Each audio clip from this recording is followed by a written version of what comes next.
wabarakatuh. Waalaikumsalam warahmatullahi wabarakatuh. Waalaikumsalam warahmatullahi wabarakatuh. Alhamdulillah, raditu billahi robba wa bil islami dinah wa bil muhammadin nabiyya wa rasulah. Rabbi shrah li sadri wa yassir li amri wahlul 'uqdatam min lisani yafqahu qawli bi rahmatika ya arhamar rahimin. Yang terhormat Bapak Rektor Pak Agus Ahmad Suendra, terus yang terhormat Pak Kris Tanto, Wakil Rektor 1, lalu yang terhormat Bapak Dekan, Patri, dan Bapak Ibu semua yang saya hormati, yang tak bisa saya sebutkan namanya satu persatu, namun tidak mengurangi rasa hormat saya. Nah, alhamdulillah sekarang di kajian ini ya sepi banget ya, 20 orang. Mungkin lagi sibuk mudik ya semuanya. Mudah-mudahan yang mudik dilancarkan perjalanannya, nanti bertemu dengan keluarga dengan sukaria. Amin ya rabbal alamin. Baik, izin share screen ya. Baik, hari ini kajiannya yaitu berlomba-lomba dalam kebaikan untuk persiapan bekal yang panjang.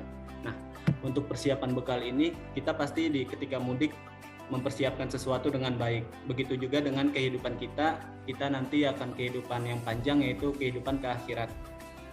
Nah, ini ada perjalanan manusia selama hidup ya, dari alam ruh sampai dengan nanti alam akhirat. Dimana juga kemarin sempat dibahas juga ya pengisi acaranya Pak Ruli, yaitu tentang kita bisa karena Allah, bukan karena kita. Begitu juga ketika penciptaan Nabi Adam. Jadi ketika Nabi Adam diciptakan itu dari tanah. Jadi manusia itu asalnya dari saripati tanah, terus kembali lagi ke tanah, maka kita tidak pantas untuk bersifat langit, begitu. Nah, sesuai dengan firman Allah juga, kita diciptakan yaitu wa ma khalaqtul jinni wal insan illa liya'budun. Jadi tidaklah Allah menciptakan manusia dan jin tujuannya hanya untuk beribadah.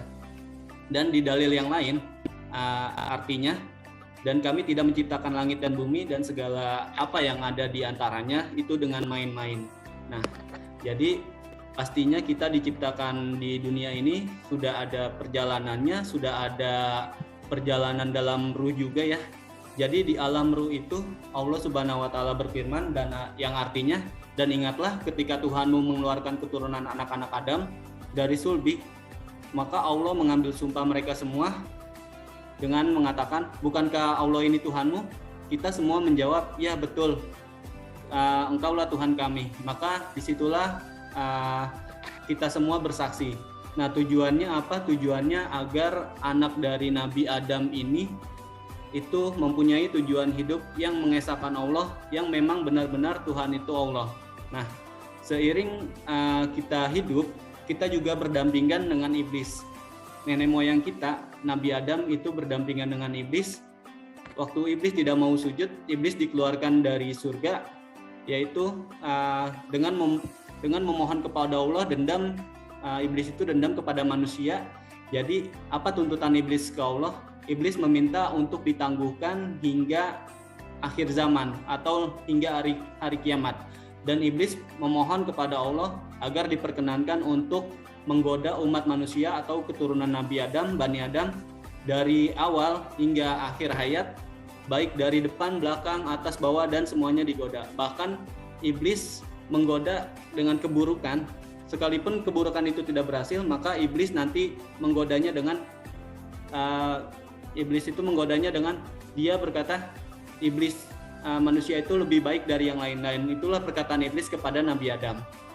Nah, kemudian ke alam kandungan. Alam kandungan ini dijelaskan dari Ibnu Mas'ud radhiyallahu taala telah bersabda kepada kami Rasulullah SAW, beliau adalah orang yang jujur dan terpercaya. Sesungguhnya seorang di antara kamu benar-benar diproses kejadiannya dalam perut ibunya selama 40 hari berwujud air mani. Dan kemudian menjadi segumpal darah dalam 40 hari lagi, lantas proses lagi selama 40 hari, dan ketika itu ditiupkanlah sang janin itu, ditetapkan dalam 4 ketentuan, yaitu ditentukan dalam kadar rizkinya, terus ditentukan juga batas umurnya, lalu ditentukan lagi amal perbuatannya, dan ditentukan apa yang menjadi celaka atau tidaknya, atau beruntungnya. manusia itu. Jadi kita sudah ditentukan di alam kandungan. Nah, di alam dunia ketika kita dilahirkan, memang di alam kandungan sudah ditentukan, cuman kita dituntut untuk berusaha menjadi yang lebih baik. Nah, alam kandungan, alam dunia sendiri menurut Islam, Bapak Ibu yang dirahmati Allah, apa sih pandangan Islam terhadap dunia? Yaitu kehidupan dunia hanyalah permainan dan senda gurau. Dan perumpamaan keduanya, kehidupan dunia seperti tanaman yang tumbuh subur, menghijau, kemudian menguning, kemudian mati. Terus apalagi pandangan Islam dalam alam dunia, yaitu dunia hanyalah harta dan anak-anak adalah perhiasan hidup. Tetapi amalan-amalan yang kekal lagi soleh adalah lebih baik pahalanya di sisi Tuhanmu serta lebih baik untuk menjadi harapan. Nah, dunia sendiri bagi umat muslim khususnya adalah penjara bagi orang beriman dan surga bagi orang kafir. Hadis riwayat Muslim. Nah, di dunia ini kita sudah dilahirkan dengan tujuan-tujuan yang baik, dan kita juga telah mengenal Allah. Kita harus satu rel, tujuan hidupnya kita nanti mati, dan janganlah kamu meninggal kecuali dengan memeluk Islam. Nah, di dunia sendiri adalah ladang, yaitu ladang untuk beramal soleh, di mana untuk kehidupan yang akan datang. Jadi nanti di dunia sebelum masuk alam kubur kita akan memasuki alam kematian ya. Jadi bagaimana kita menyikapi dunia? Kita menyikapi dunia dan akhirat itu harus seimbang. Di antaranya dari surat Al-Qasas, yaitu artinya carilah pada apa yang telah dianugerahkan Allah kepadamu, kebahagiaan negeri akhirat, dan janganlah kamu melupakan kebahagiaanmu di dunia, dan berbuat baiklah kepada orang lain sebagaimana Allah telah berbuat baik kepadamu, dan janganlah kamu berbuat kerusakan di muka bumi. Sesungguhnya Allah tidak menyukai orang-orang yang berbuatan kerusakan di muka bumi. Nah, hadis lain dari Rasulullah SAW, yaitu jadi antara dunia dan akhirat harus seimbang. Hadisnya yaitu bekerjalah kamu seakan-akan kamu hidup selamanya, tapi beribadahlah kamu seakan-akan kamu akan mati esok. Seperti itu. Nah, sebelum memasuki alam kubur, kita pasti akan mati sesuai dengan Al-Quran, yaitu kullu nafsin za'iqatul maut. Semua yang bernyawa pasti akan mati. Nah, pertanyaan saya mungkin ini untuk kita semua ya. Bekal apa yang akan kita dapat? Bekal apa yang kita siapkan untuk perjalanan panjang ini? Nah, di ayat lain, di mana saja kamu berada, kematian akan menghampiri kamu. Sama seperti rezeki, saya ingat kisah di zaman Nabi Sulaiman. Jadi ada Nabi Sulaiman, pemuda dan malaikat maut yang berupa manusia. Dan malaikat maut itu memelototi anak muda tersebut dengan tatapan tajam. Nah, anak muda tersebut takut dan mengadu kepada Nabi Sulaiman. Ya Nabi Sulaiman, itu siapa? Nabi Sulaiman sendiri pun belum tahu. Nah, terus anak muda ini, saya takut dengan dia, saya mau ke negeri Cina, seperti itu, Bapak Ibu sekalian.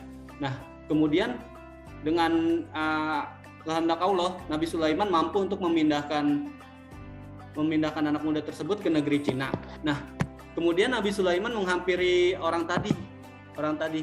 Siapakah kamu?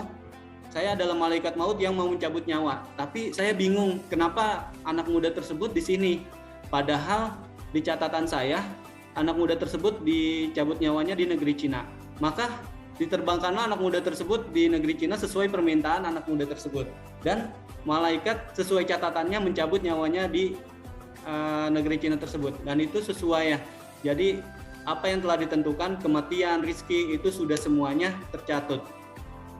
Nah, kita juga harus banyak mengingat kematian sebagaimana sabda Rasulullah, yaitu orang yang bijak adalah orang yang mempersiapkan kematian. Nah, mengingat mati landasannya apa? Dari surat Al-Anbiya yang artinya telah dekat kepada manusia hari menghisap segala amalan, tetapi mereka berada dalam kelalaian lagi berpaling daripadanya. Nah, yang kedua ada tidak datang kepada mereka suatu ayat Al-Quran pun yang baru diturunkan dan Tuhan mereka, melainkan mereka mendengarnya lalu mereka bermain-main. Nah, disinilah kita tidak boleh bermain-main, kita harus mempersiapkan kehidupan akhirat. Karena apa? karena kematian akan memutuskan segala amalan kita. Seperti contoh hadis Rasul ya, hadis Rasul ketika mayit diiringi 3 hal untuk kematian, yaitu 2 akan kembali, sedang yang 1 menyertainya, yaitu amal. Di sisi lain, hadis lain yang menyebutkan jika anak Adam meninggal, maka amalannya terhapus kecuali dari 3 perkara, yaitu sedekah jariah, ilmu yang bermanfaat, dan anak yang soleh kepadanya. Nah, ngomong-ngomong tentang amal jariah ini, sebetulnya kita sudah tepat ya di lingkungan pendidikan di mana kita menyalurkan ilmu yang bermanfaat. Nah, makanya kita juga harus memperbaiki niat yang baik-baik, karena niat yang baik-baik itu langsung dicatat oleh malaikat, sedangkan kita meniat keburukan itu belum dilakukan, itu belum dicatat oleh malaikat. Bapak Ibu sekalian, kita juga tidak tahu kapan kita akan meninggal dan amalan-amalan apa yang akan menyampaikan kita kepada Rasulullah dan di surga nanti dan menyelamatkan kita. Kita tidak boleh berputus asa juga, karena apa? Karena banyak kisah-kisah yang menarik ya, seperti contoh ada juga yang tidak sholat, seperti di perang Uhud itu ada sahabat atau ketinggalan ya ketika perang Uhud, dia berperang, sebelumnya dia belum pernah sholat, jadi pas awal masuk dia berperang kemudian meninggal dan itu dimasukkan ke dalam surga. Nah, contoh lain waktu itu ada kisah wanita pezina, dia menolong seekor anjing karena kehausan, dia mengambil air dengan sepatunya, lalu itu menjadikan dia selamat ya masuk surga. Dan ada lagi kisah 90 ketika pembunuh membunuh 99 orang, dia datang ke ahli ibadah menanyakan, apakah saya bisa diampuni untuk masuk surga? Nah, seorang ibadah ini menjawab, tidak bisa karena kamu sudah membunuh sangat banyak. Nah, di situ si ahli ibadah dibunuh juga oleh si pembunuh yang 99 orang dan genaplah 100. Nah, ketika dia mau bertobat, dia bertemu dengan ahli ibadah, ahli ilmu. Nah, di ahli ilmu beliau mengatakan, kamu bisa diampuni, kamu harus ke kota A, misalkan ya, saya agak lupa kisahnya, ke kota A. Maka si pembunuh tersebut dengan sungguh-sungguh ingin bertobat ke jalan Allah dan ingin menggapai jalannya ya. Nah, di tengah perjalanan itu si pembunuh tersebut meninggal. Nah, kemudian antara malaikat pencatat amal baik dan amal buruk ini datang menghampiri. Ini adalah pembunuh gitu. Dia bingung mau masukkan ke surga apa ke neraka, sedangkan malaikat naik yang baik itu mencatat dia mau bertobat. Nah, maka datanglah malaikat ketiga, di mana malaikat ketiga datang dengan bilang, coba ukur antara jarak dia mau bertobat atau dia belum bertobat. Kalau misalkan dia sudah melangkah lebih jauh untuk bertobat, maka selamatkanlah dia. Nah, kalau misalkan dia melangkah lebih sedikit ketika mau bertobat, maka dia masuk neraka. Seperti itulah akhir hidup kita. Dan janganlah kamu mati sebelum kamu memeluk Islam atau pegang iman, seperti itu. Nah, terus juga ada sabda Rasul, yaitu ketika mayit kita mati itu kan terputus ya, kita investasi, kita sudah nggak bisa ngapa-ngapain, maka ilmu yang bermanfaat, anak yang soleh itu sangat kita butuhkan ketika kita sudah meninggal. Nah, jangankan ketika meninggal ya, ketika hidup aja kita pensiun, nanti kita tidak bisa apa-apa, kita harus ada pegangan atau investasi, Bapak Ibu sekalian. Nah, Bapak Ibu sekalian yang dirahmati Allah, ketika masuk ke alam kubur atau meninggal ya, itu ada hadis yang menyatakan dari Sa'id bin Abu Sa'id, dari bapaknya, bahwa dia mendengar Abu Sa'id Al-Khudri radhiyallahu an berkata, Rasulullah SAW bersabda, jika jenazah diletakkan lalu dibawa oleh pemandu di atas pundak mereka, maka jenazah tersebut termasuk orang soleh semasa hidupnya, maka dia akan berkata, segerakanlah kami, bersegeralah kalian membawa aku ke dalam alam kubur. Nah, jika jenazahnya kafir, maka jenazahnya berkata, celakalah, mau dibawa kemana kami? Nah, itulah karena mereka tidak ada persiapan untuk perjalanan yang akan panjang ini. Nah, berikut ada nasihat-nasihat kubur, di mana ada 7 nasihat kubur. Yang pertama, kubur adalah tempat paling gelap di antara yang paling gelap, maka terangilah kubur dengan tahajud. Yang kedua adalah kubur adalah tempat yang paling sempit, maka luaskanlah kubur dengan silaturahim. Yang ketiga, kubur adalah tempat yang paling sepi, maka ramaikanlah kubur dengan membaca Al-Quran. Dan keempat, kubur adalah tempatnya binatang-binatang yang menjijikan, maka racunilah ia dengan amal sedekah. Yang kelima, kubur akan menghempit hancur bila mana kamu tidak sholat, maka sempitkanlah itu dengan sholat. Dan keenam, kubur adalah tempat merendahkanmu dengan cairan yang amat sakit, maka bebaskanlah dengan amalan puasa. Yang ketujuh, kubur adalah tempat bertanya malaikat mungkar dan nakir, maka persiapkanlah jawabanmu dengan perbanyak mengucapkan kalimat la ilaha illallah. Nah, ada kisah yang menarik juga ketika dikubur. Waktu saya sempat membaca ketika putri Rasulullah SAW, Sayyidah Fatimah meninggal, beliau diangkat oleh 4 orang. Salah satunya berkata, wahai kubur, ini adalah putri Rasulullah. Maka spontan dari dalam kubur itu mengatakan, tidak ada urusannya dia siapa, tapi amalnya lah yang akan yang didapat di dalam kubur. Nah, seperti itu contoh dari alam kubur. Terus untuk tambahan lainnya, kita akan beranjak ke padang mahsyar, di mana padang mahsyar itu adalah tempat merasakan pembalasan dari apa yang telah dikerjakan dahulu, dan mereka dikembalikan kepada Allah pelindung mereka yang sebenarnya, dan lenyaplah dari mereka yang mereka ada sia-siakan. Jadi Allah itu membalas dengan maha adil. Siapa yang mengerjakan kebaikan sebesar biji sawi pun pasti dibalas. Siapa yang mengerjakan keburukan sebesar biji sawi pun itu dibalas. Nah, kisah di padang mahsyar dulu Rasulullah pernah mencontohkan kepada Sayyidina Ali dan satu sahabatnya, di mana Rasulullah itu memberikan beberapa genggam emas ya, genggam emas atau genggaman harta seperti itu. Nah, Sayyidina Ali merasa ini tidak dibutuhkan, maka diberikanlah langsung kepada orang lain yang membutuhkan. Nah, itu semuanya dihabiskan. Nah, satu sahabat lain itu dihabiskan untuk berbelanja dengan kebutuhan mereka. Nah, lalu Rasulullah memanggil mereka berdua, Sayyidina Ali dan satu lagi sahabat, saya agak lupa, di padang pasir. Mereka tidak menggunakan sendal. Nah, di situ ditanya, wahai Ali, harta dan titipan saya, apa yang kamu gunakan? Saya langsung mengasih semuanya sehingga tidak ada yang tersisa. Maka urusan Sayyidina Ali di padang pasir itu yang panas dan tandus dan tidak memakai alas kaki apapun, itu langsung selesai urusannya. Nah, sahabat yang satunya, dia memakai harta titipan Rasulullah dengan kemauannya sendiri ya. Mungkin dia berbagi tapi tidak banyak. Nah, maka dipertanyakan lebih banyak sehingga di padang pasir itu dia kepanasan sudah tidak tahan. Angkat kaki satu panas, angkat kaki dua panas ya. Terus panas lagi sampai ditanya sampai urusannya selesai.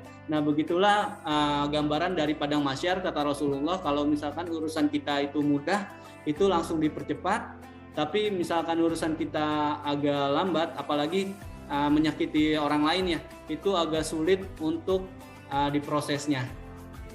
Nah, mungkin kesapaat. Nah, dari alam kubur ini Ahlus Sunnah mengatakan urutannya beda-beda ya. Nah, kita mengambil yang ada aja. Lalu ada syafaat, di mana syafaat Nabi ini kita harus banyak-banyak syafaat ke Rasulullah SAW, di mana syafaat akan membantu kita di saat kita susah, di saat kita kesulitan di akhirat yang tiada bantuan lagi selain pelindungnya dari Allah dan Nabi. Lalu ada hisab. Apa hisab ini adalah hisab amalan yang paling utama atau yang awal itu adalah hisab, adalah sholat. Jika sholatnya bagus, maka hisabnya akan bagus. Tapi kalau misalkan sholatnya buruk, maka amalan-amalan lainnya pun ikut buruk. Nah, penyerahan catatan amal, itu penyerahan catatan amal tertulis di dalam Al-Quran. Di dalam Al-Quran ayat surat Al-Insyiqaq, yaitu ayat 1-14. yang artinya apabila langit terbelah dan patuhnya kepada Tuhan dan sudah mestinya patuh. Dan apabila bumi diratakan dan memuntahkan apa yang ada di dalamnya dan menjadi kosong dan patuh kepada Tuhannya dan sudah semestinya patuh. Wahai manusia, sesungguhnya kamu telah bekerja keras menuju Tuhanmu, maka kamu akan menemuinya. Maka adapun orang yang diberikan dari sebelah kanannya, maka dia akan diperiksa dengan pemeriksaan yang mudah. Dan dia akan kembali kepada keluarganya yang sama-sama beriman dan dengan bergembira. Nah, dan adapun orang yang catatannya diberikan dari sebelah belakang, maka dia akan berteriak, celakalah aku. Dan dia akan masuk ke dalam api yang menyala-nyala neraka. Sungguh dia dahulu di dunia bergembira di kalangan keluarganya yang sama-sama kafir. Sesungguhnya dia mengira bahwa tidak akan kembali kepada Tuhannya. Nah, itulah gambaran dari catatan amal. Mungkin untuk catatan amal dan mizan ada hadis-hadis lain yang memperberat timbangan ya. Dicontohkan oleh Nabi, katakanlah subhanallah wa bihamdi subhanallah wa ilazim. Jadi ringan di lidah tapi berat di timbangan. Nah, kemudian jika kita sudah melewati itu semua, itu ada proses namanya telaga Rasulullah, telaga Al-Kautsar, di mana Rasulullah mengenali umat-umatnya dari berwudu. Nah, maka dari itu kita diwajibkan untuk berwudu dan mudah-mudahan nanti di akhirat kelak kita berjumpa dengan Rasulullah di telaganya dan meminum airnya sehingga tidak akan kehausan kembali. Nah, lalu lanjut ke Sirat, di mana Sirat ini adalah jembatan yang antara surga dan neraka. Jadi pastinya kita akan melewati neraka sebelum ke surga. Dari surat Maryam, Allah menyatakan, dan tidak ada seorang pun dari kalian melainkan akan mendatangi neraka dulu. Hal itu bagi rohmu adalah sesuatu kemestian yang sudah ditetapkan. Nah, sebelum kita ke neraka melewati sirat, sebelum kita ke surga itu akan melewati sirat dan melewati neraka. Kemudian dibentangkanlah jembatan, lalu dibentangkan di atas permukaan neraka jahanam. Lalu para sahabat bertanya, wahai Rasulullah, bagaimana bentuk jembatan itu? Jawab beliau, licin lagi menggelincirkan. Di atasnya terdapat besi-besi, pengait, dan kawat berduri yang ujungnya bengkok. Ia bagaikan pohon berduri, dikenal dengan pohon sadan. Nah, sekian untuk kajian kali ini, yaitu ada satu ayat yang menyatakan untuk persiapan kita di dunia dan akhirat, yaitu Iqra al-kitab kafa binafsika al-yauma alaika hasibah, yaitu bacalah kitabmu, cukuplah dirimu sebagai pada penghitung atas semuanya hari ini. Dosa kalian yang tahu, dosa kita yang tahu, cukup rahasia kita dengan Allah dan bagaimana kita bertobat. Dan kira-kira setelah dihitung-hitung kita cukup nggak untuk bertemu dengan Allah. Oh iya, satu lagi, kita juga jangan berbangga diri dengan apa yang kita kerjakan, karena semuanya dengan berkat rahmat Allah. Bahkan di surga pun nanti ada kisah di mana pembaca Al-Quran yang rajin, terus ahli ibadah ditanya, untuk apa kalian beribadah? Untukmu ya Allah. Tidak, kalian hanya beribadah untukmu, untuk riya. Nah, ahli ibadah ditanya, masuklah engkau ke dalam surga ya Allah, jangan dengan rahmatku. Terus si ahli ibadah ini bilang, ya Allah, jangan dengan rahmatmu, tapi dengan ibadahku selama 500 tahun ini. Lalu Allah bilang, masukkanlah dia ke dalam neraka karena ibadahnya itu tidak cukup. Maka sebanyak apapun kita beribadah, kalau bukan karena rahmat Allah, kita tidak ada apa-apanya. Mungkin sekian kajian dari hari ini. Mohon maaf kalau misalkan suaranya kaku ya, karena belum minum. Assalamualaikum warahmatullahi wabarakatuh. Waalaikumsalam warahmatullahi wabarakatuh. Kan puasa Mas Wahyu, jadi belum minum. Masya Allah, kajiannya sangat bagus sekali. Silakan Bapak Ibu, ada waktu sekitar 4 menit, bisa mau menambahkan atau bertanya sebelum ditutup. Mas Wahyu, izin bertanya Mas. Tadi kan kalau misalnya kita di materinya Mas Wahyu bahwa setiap manusia itu akan merasakan neraka terlebih dahulu ya Mas ya. Nah, misalnya gini, kalau kita punya dosa kemudian kita sudah sholat taubat, kan katanya kalau kita sholat taubat itu akan diberikan ampunan oleh Allah SWT. Nah, apakah tetap merasakan neraka terlebih dahulu ataukah bisa melewatinya seperti itu Mas Wahyu? Mungkin pertanyaannya. Terima kasih. Baik, terima kasih Bu Sipah. Mohon maaf kalau misalkan nanti ada salah-salah, takutnya nanti jadi pita dolala ya, menyeret saya ke neraka nantinya. Ya, Bu Sipah, kalau misalkan ke neraka, perjalanan kita ke surga pasti ya untuk melewati neraka itu dari ketetapan Allah. Tapi kalau misalkan diampuni atau tidak, mungkin kalau kita bersungguh-sungguh ya, insya Allah akan diampuni. Dan dosa ke Allah itu lebih mudah dimaafkan daripada kita dosa ke manusia, karena manusia itu tidak maha pemaaf, sedangkan Allah maha pemaaf. Nah, mungkin itu jawaban dari saya. Dan kalau misalkan ada Kak orang yang masuk surga secara langsung, ada satu pintu namanya Ar-Rayyan, dan itu kita di saat berpuasa akan masuk ke pintu tersebut. Jadi tidak perlu melewati neraka. Itulah kajian yang saya dapat atau informasi yang saya dapat sebelumnya. Mungkin itu Mbak Bu Sipah. Terima kasih. Bagaimana Bu Sipah? Atau Pak Kris, Pak Agus, Pak Tri, ada yang ingin bantu menjawab? Jadi kasih sayang Allah itu katanya kalau diibaratkan 100%, itu yang kita peroleh di dunia ini hanya 1%. Sementara yang 99% itu akan kita dapatkan nanti di akhirat. Oleh karena itu kita harus punya sikap optimis ya, jangan pesimis. Jadi kita itu semua insya Allah masuk surga ya. Dan Allah itu punya keleluasaan lapang untuk memaafkan siapapun kita yang berdosa. Jadi jangan pesimis, karena ada juga yang yang saya nggak tahu hadis apa, mungkin Pak Kris yang bisa menambahkan ya, bahwa itu aku itu seperti halnya prasangka hambaku, gitu ya. Jadi kita itu jangan berprasangka buruk kepada Allah, karena itu yang akan terjadi kalau kita berprasangka buruk ya. Jadi aku itu seperti hanya prasangka hambaku. Jadi kalau kita berprasangka baik, kita meyakini bahwa Allah itu sangat luas pintu maafnya. Allah itu adalah Al-Ghafur, Allah itu adalah pemaaf, Allah itu Ar-Rahman, Allah itu Ar-Rahim. Maka insya Allah siapapun di antara kita akan masuk surga. Mudah-mudahan kita termasuk kalangan yang disebutkan bighairi hisab gitu ya. Jadi kalangan orang-orang yang tidak perlu melewati hisab.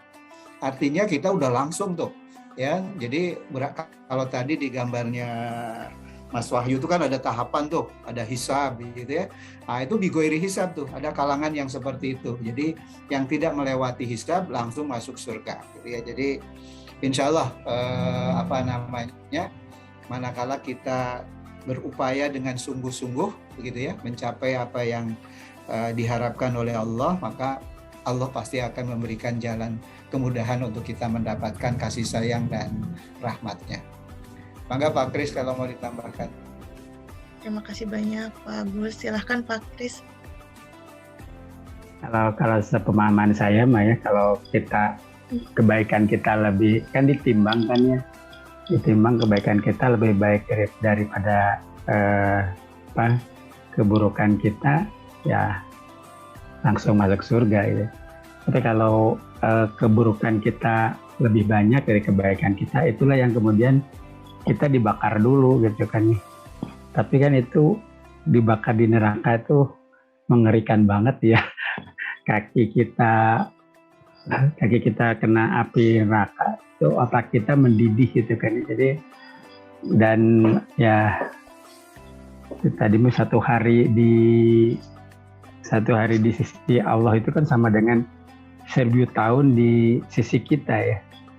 Jadi kalau kita sampai di neraka satu hari aja, itu artinya sama dengan 1000 tahun kita di dunia itu ya, di neraka itu kan. Waduh, kebayang beratnya ya. Nah, sehingga memang ya mudah-mudahan kita mah nggak sampai kena neraka duluan lah gitu ya, langsung masuk surga itu ya. Timbangan kebaikan kita lebih baik dari timbangan keburukan kita. Tapi itu logika ya. Yang benar dari Allah, yang salah dari saya. Demikian Bu Sofa. Ya. Terima kasih Pak Kris, terima kasih Pak Agus. Mas Wahyu, mungkin pertanyaan terakhir nih Mas dari Pak Pauji. Terkait dengan amal, apa makna surat Al-Ikhlas yang tidak ada kata ikhlas di dalamnya? Kalau untuk pertanyaan ini, jujur saya kurang kapasitas untuk menjawabnya, takutnya salah jawab. Cuman coba saya jawab, makna surat Al-Ikhlas sendiri sebenarnya itu mengesahkan Allah, yaitu kita harus mengesahkan, kita tiada tempat untuk meminta, yaitu Allah juga tidak diperanakan, juga tidak pula beranak, seperti itu Pak Fauzi. Mungkin dari Bapak Ibu sekalian ada tanggapan terkait pertanyaan Pak Fauzi, silakan. Ya, menarik pertanyaannya ya Mas Fauzi. Jadi surat Al-Ikhlas tapi tidak ada kata ikhlas di sana ya. Jadi atau Mas Fauzi barangkali pernah dapat pencerahan itu, saya juga baru kepikir toh, iya benar juga ya. Jadi namanya surat Al-Ikhlas tapi di dalamnya tidak ada kata ikhlas. Walaupun sebetulnya barangkali ya pemahaman ikhlas yang selama ini kita pahami itu kan lebih identik pada kita berbuat sesuatu tanpa pamrih, tapi semata-mata mengharap ridho Allah. Kan definisi ikhlas yang kita pahami seperti itu ya. Jadi kita mengerjakan sesuatu tanpa pamrih, tapi semata-mata hanya mengharap ridho Allah Subhanahu wa Ta'ala. Tapi barangkali konteks ikhlas tadi yang ada di dalam surat itu, seperti yang dijelaskan oleh Mas Wahyu. Jadi lebih pada kesediaan kita ya untuk melepas ego-ego yang dalam pengertiannya Pak Kris beberapa waktu lalu itu ilah ya. Jadi meniadakan ilah-ilah yang menjadi kepentingan-kepentingan duniawi, apa yang dipentingkan oleh kita, itu semuanya dikesampingkan dan hanya Allah yang satu yang kita jadikan sebagai Tuhan ya. Tidak ada lagi yang kita sembah selain Allah, tidak diperanakan dan tidak beranak dan tidak diperanakan. Jadi betul-betul lurus gitu. Nah, barangkali pengertian ikhlas di sana semacam itu ya. Jadi ya tapi ini penjelasan sekali lagi kayak Pak Kris tadi, penjelasan logika ya. Jadi nggak walau alam ya apakah seperti itu atau ya silakan aja kalau ada yang punya punya penjelasan yang barangkali lebih mendasar ya, mangga. Ya jadi memang surat Al-Ikhlas tuh keren banget ya, pendek ya tapi sama dengan baca sepertiga Al-Quran ya. Jadi kalau mau namatin Al-Quran, sebelum tidur itu kan kita harus menamatkan Al-Quran. Baca Al-Ikhlas 3 kali gitu. Nah kalau sudah baca, tamatin Al-Quran itu kita doa pun insya Allah diijabah gitu. Jadi, kita bisa berdoa panjang sesudah itu. Nah surat Al-Ikhlas itu menunjukkan bagaimana ikhlas itu seharusnya gitu. Dalam surat Al-Ikhlas itu bahkan tidak ada kata ikhlas. Artinya ya ini sama ya. Jadi memang kita mah orangnya orang logika semua. Jadi nampaknya Allah tuh ingin menunjukkan gitu ya bahwa ikhlas itu ya seperti surat Al-Ikhlas gitu. Sampai tidak ada kata ikhlas di dalam surat Al-Ikhlas. Nah, sama jadi demikian juga ya seperti kata Pak Rektor. Jadi kalau kita berbuat itu betul-betul memang ya hanya untuk Allah semata itu ya. Ya jadi pamrih kita hanyalah pamrih dari Allah Subhanahu wa Ta'ala. Jadi bukan karena kita ingin dipuji, karena kita ingin jadi orang paling kaya, karena kita jadi orang paling ganteng gitu kan. Tidak, betul-betul memang hanya untuk menuhankan Allah Subhanahu wa Ta'ala. Itu sih yang saya ya saya juga mengagumi surat Al-Ikhlas ini, surat yang pendek dan di dalamnya tidak ada Al-Ikhlas gitu ya. Tidak ada kata ikhlas. Sama ini surat Al-Fatihah juga begitu ya. Al-Fatihah, di dalam Al-Fatihah itu tidak ada kata Fatihah. Itu maknanya juga luas sekali. Ya nanti itu akan dibahas oleh Pak Yatno kali. Terima kasih. Baik, terima kasih juga Pak Kris. Mungkin Bapak Ibu masih ada yang mau bertanya atau menambahkan? Enggak Pak, itu mau nambahin dikit aja. Jadi kalau di surat An-Nahl ya, benar An-Nahl ayat 66 kan ada dan sungguh pada hewan ternak itu terdapat pelajaran bagi kamu. Kami memberi minummu dari apa yang ada dalam perutnya berupa susu murni antara kotoran dan darah yang ditelan bagi orang yang minumnya. Ini kan ayat yang menceritakan tentang susu ya, gitu. Kata-katanya yang digunakan di ayat ini khalisan sa'iran lisyariyin gitu. Yang khalis gitu. Jadi kita bisa belajar khalis atau ikhlas itu bagaimana dari Allah memperumpamakan susu gitu. Jadi susu itu bukan tiba-tiba dia murni, tiba-tiba dia enak diminum gitu, tiba-tiba dia jadi minuman yang terbaik, mengandung banyak gizi dan segala macamnya gitu. Bahkan dia jadi minuman yang paling baik ya, yang disukai Rasulullah. Dan kalau misalnya orang sakit juga kayak nggak bisa makan apa-apa, minum susu dulu gitu.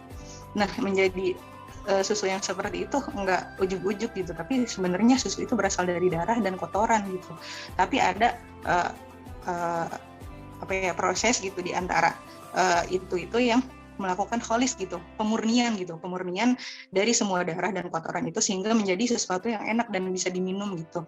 Jadi sesuatu yang ikhlas, dan itu ada mekanismenya di surat Al-Ikhlas itu gitu. Jadi dari pertama mengakui Allah Maha Esa gitu, kemudian Allah tempat bergantung gitu, terus dan meniadakan yang lain gitu, seperti kayak memfilterkan antara darah-darah dan kotoran, meniadakan sembahan-sembahan yang sama dengan Allah gitu. Jadi membersihkan gitu segala niat-niat kita dari hal-hal yang selain Allah. Intinya itu sih, Allahu a'lam. Terima kasih Bu Jahro, penjelasannya dalam ya. Dan jangan lupa Bu Sofa dijadwalkan ya, Pak Jahro nanti ngasih ultum kuliah 30 menit. Ya Pak, insya Allah ibu-ibu tahun depan. Baik, terima kasih kepada Bapak Ibu semua yang sudah menambah ilmu kepada kita semua, yang sudah sharing juga. Terima kasih banyak. Terima kasih juga kepada Mas Wahyu yang sudah membawakan materi yang Masya Allah. Semoga menjadi pembelajaran dan pengingat kita untuk mempersiapkan investasi jangka panjang, yaitu menghadap Allah Subhanahu wa Ta'ala. Kajian baik, insya Allah Pak, setelah Ramadan seminggu sekali setiap Jumat ya. Nanti kita jadwalkan ya Bu Ami ya. Siap, insya Allah. Siap, insya Allah. Baik, Bapak Ibu, terima kasih banyak atas kehadirannya untuk kajian hari ini. Mohon maaf bila ada kesalahan. Wabillahi taufiq wal hidayah. Wassalamualaikum warahmatullahi wabarakatuh. Waalaikumsalam. Terima kasih Mas Wahyu. Terima kasih Pak Wahyu. Terima kasih semuanya panitia. Terima kasih Mas Wahyu. Terima kasih Mas Wahyu. Saya rajin loh ya.